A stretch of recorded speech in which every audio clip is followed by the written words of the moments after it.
This is part of the project, The Journey at Changing Southampton, which has been initiated by Unity 101 in Southampton and funded and supported by the Heritage Lottery in the United Kingdom. Indians and Uganda. Who were the Indian indentured labourers? In 1838, with the abolition of slavery at its onset, the British were in the process of transporting over 1 million Indians out of India and into countries like the Caribbean to take a place of the recently freed Africans, freed in 1833 from slavery. The Indians were entered into indentureship, generally under a 5-year contract. India's population provided the British Empire with a ready source of cheap and mobile labourers. Between 1895 and 1902, several thousand Indian indentured labourers helped build the Kenya-Uganda Railway. And rail construction projects also brought Indian, in quotes, coolies to Kenya and to Natal, South Africa. An estimated 7% of the indentured workers who built the Kenya-Ugandan Railway died during their contract, according to historian Hugh Tinker. Man-eating lions also attacked the rail construction brigades on several occasions, killing around 100 workers. Many workers tried to escape their harsh life, but were recaptured and imprisoned. Sometimes their initial 5-year contract was doubled to 10 years for attempted desertion.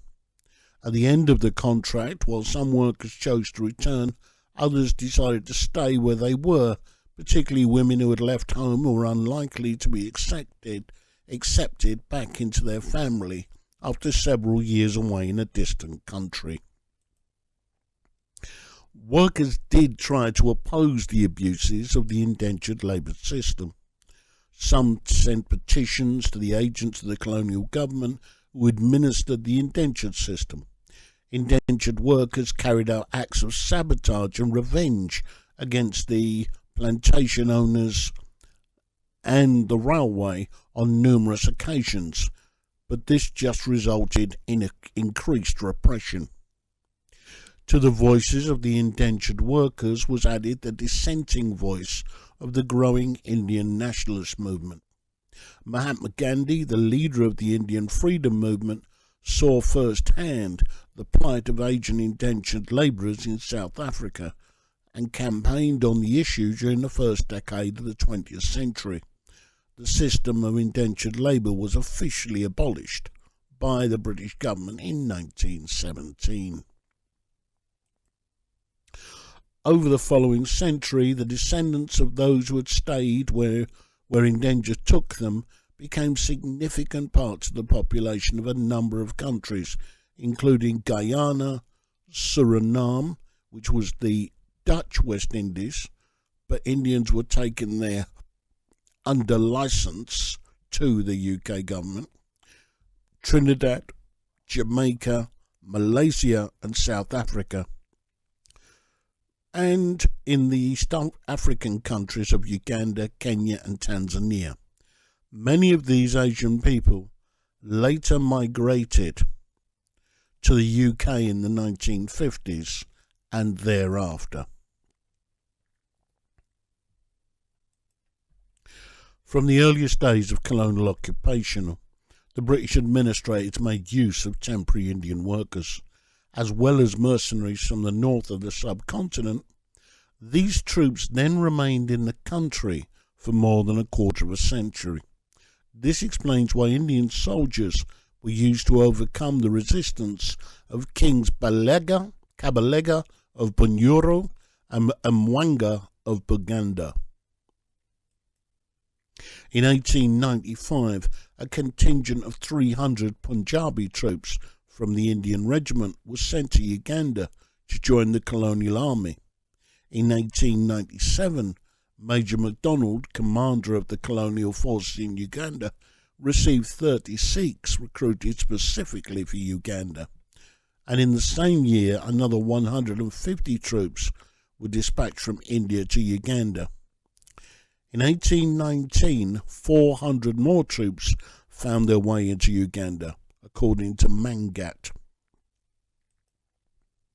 Taken over from merchants that had settled in the coastal towns of Lamu, Pate, Malindi, Mombasa, Pemba, Zanzibar, Bagar, Bagamoyo and Dar es Salaam, several waves of Indian immigrants followed the railway line from Mombasa to Lake Victoria and to other pioneer colonial towns that were coming up.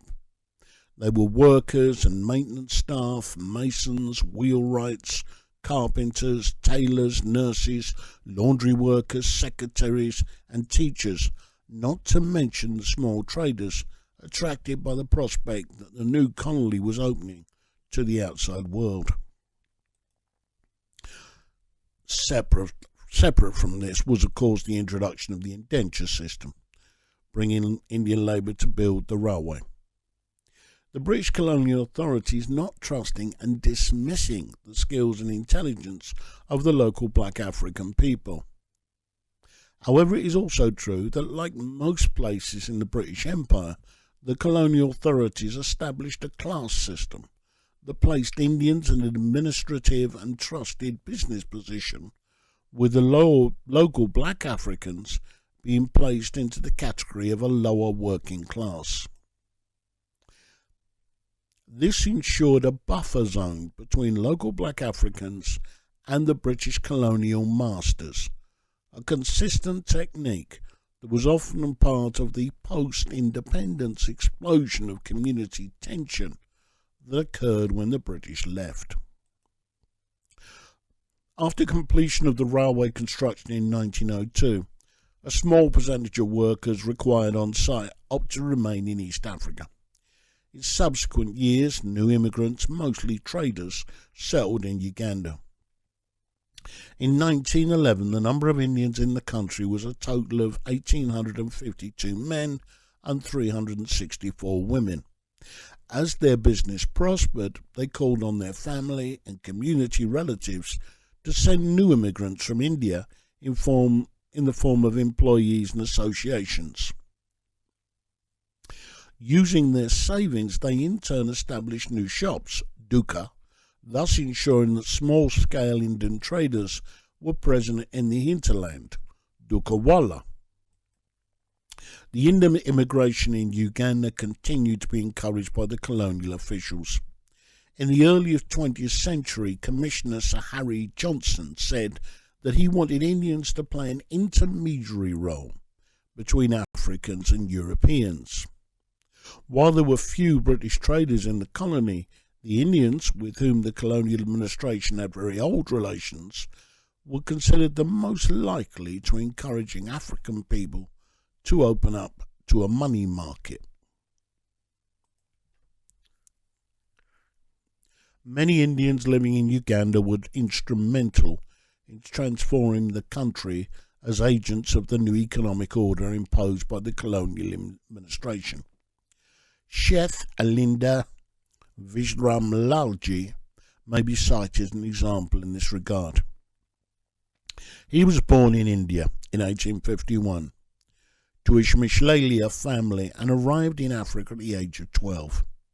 He was first employed by Indian traders and later opened his own shop in 1877 in Bagamoyo, a coastal city in Tanzania located opposite Zanzibar. His business empire can be currently considered as the pioneer mode of chain stores because it soon exceeded 200 branches scattered in eastern and central Africa. This position earned Aladina the title of the uncrowned King of East Africa. After opening a retail shop in Kampala, he embarked on buying, ginning and exportation of cotton, an activity that gave him access to remote areas. At the end of 1904, he put up trading posts in the west of the colony. He agreed to buy locally and at fixed prices all products presented to him. When competitors came between him and the sellers, he paid for the goods through an auction system. The business mainly belonged to the family and was expanded by several relatives and close friends. The business consortium peaked just before World War I began. This event abruptly crushed his investments. Now, I have been told and have read in history books that the argument that courage, business, intuition and manoeuvring skills are behind the economic success of East African Indians. In particular, as demonstrated by the determination, energy and strength of character shown by the early Indian traders.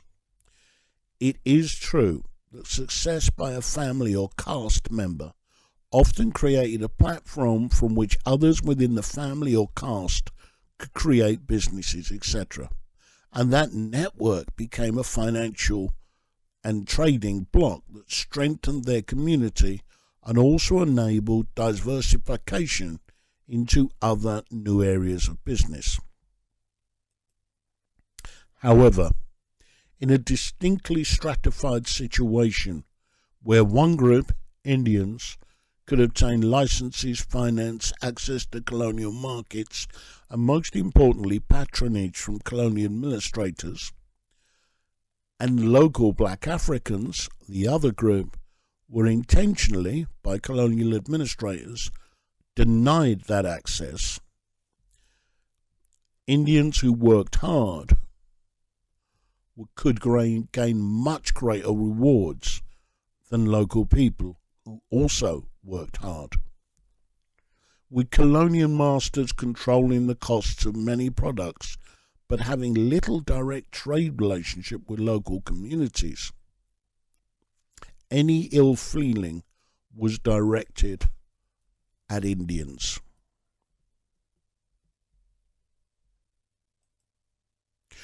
Three examples illustrate the first situation, characterizing the relationship between employees and employers. In the public service, Africans were frequently placed under supervision of Indian managers, bwana. In Indian families, African women house helps, aya, were at the service of Indian mistresses, mem sahib. In businesses and industries, almost all of the junior staff was made up by Africans. This is according to Godfrey B. Asimwe, who is the primary source for much of the information in this podcast and slideshow. Due to cultural differences and matrimonial taboos that were enforced among Indians, there was also few or no marriages between Indians and Africans. After World War II, much of the British Empire saw independence and nationhood. Uganda was no different. However, those from the Indian subcontinent were vulnerable, exposed on one side by the British government's new restrictive legislation limiting the status of those in the British Empire by demanding full automatic status or citizenship was only available by descent or birth in the UK. Now, the reaction of this by black Africans was to demand that people reject this status and instead become citizens of Uganda. Indians were placed in a position of having to decide on very short notice to give up any right to UK citizenship or tear up their Indian or Pakistan passports and become Ugandans. their indecision being used by Ugandan political leaders as a sign they were not committed to the new nation, Uganda. This, when placed alongside the traditional role as administrative and wealthy class, and the animosity which had built over time, was used by Idi Amin to gain electoral support, and also gain control of wealth and property, some of which was then distributed to a new black Ugandan elite. This came to a head in 1972, when Idi Amin's government forced the Indian and Pakistani people to leave, with status being granted to them by Prime Minister Edward Heath, against some of the wishes of his cabinet. This was a deliberate and calculated move by Amin, creating an internal enemy that he could be seen to defeat. However, according to those that stayed, this atmosphere was not reflected among the actual populace of Uganda. Mr. Shada Andalkaria, the head of Southampton Dharma Mandal Temple, stated in 1984, "We had no problem of any kind after majority left. There were no restrictions of any nature. We could travel and exchange money freely. The life was very good after the initial turmoil, when there were no robberies or violence of any type. This is a proof there was no racial hatred." For those that chose to fly to the UK, some settling in Southampton, this was the second step of their journey, leaving the Indian subcontinent to settle in East Africa, and then, once again with a single suitcase and no assets, flying to England to start all over again.